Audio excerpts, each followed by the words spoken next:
बहुत समय पहले की बात है।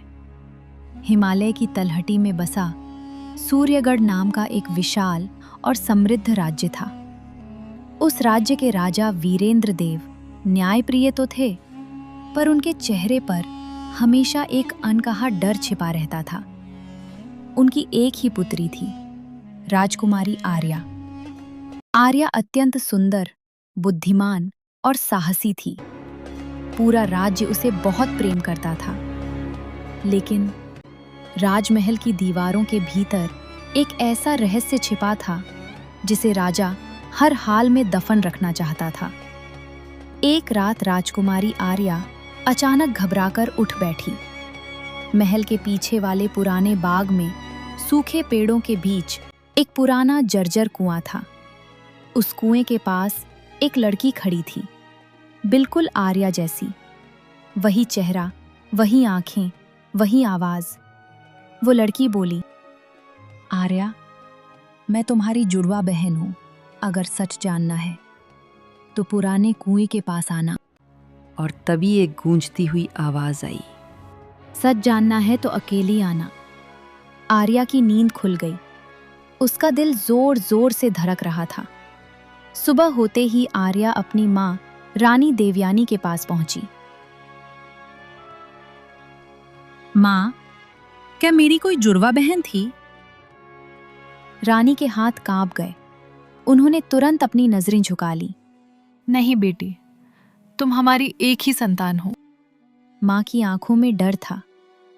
उस रात फिर वही सपना आया। इस बार आवाज और साफ थी, वे तुमसे सच छिपा रहे हैं। राजा की चिंता आर्या की बेचैनी बढ़ती जा रही थी। वो बार बार पुराने कुएं की ओर देखने लगी। राजा वीरेंद्र को खबर मिली कि राजकुमारी अजीब बातें कर रही है। राजा के माथे पर पसीना आ गया। उन्होंने तुरंत महल के गुप्त कक्ष में रहने वाले एक प्रसिद्ध तांत्रिक काल भैरवनाथ को बुलवाया। काल भैरवनाथ लंबे कद, सफेद दाढ़ी और तेज आंखों वाले व्यक्ति थे। उन्होंने राजकुमारी को ध्यान से देखा, फिर बोले, राजकुमारी को पुराने कुएं के पास जाने से रोका जाए।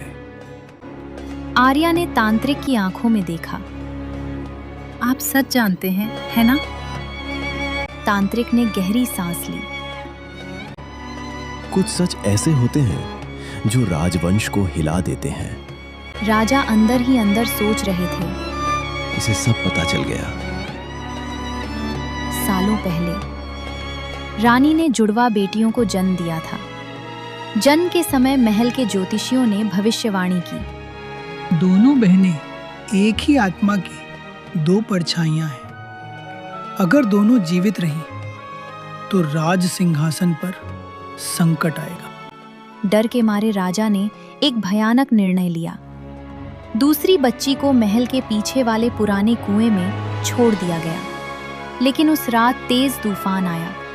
कुएं से अजीब रोशनी निकली और बच्ची का शरीर कभी नहीं मिला। आर्या ने तांत्रिक की चेतावनी अनसुनी कर दी। एक आधी रात वो अकेली पुराने कुएं के पास पहुंची। हवा ठंडी थी, पेड़ अजीब आवाजें कर रहे थे। अचानक कुएं के अंदर से हल्की रोशनी निकली।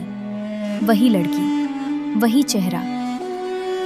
मैं माया हूँ, तुम्हारी बहन। आर्या की आंखों से आंसू बह निकले। तुम जिंदा हो?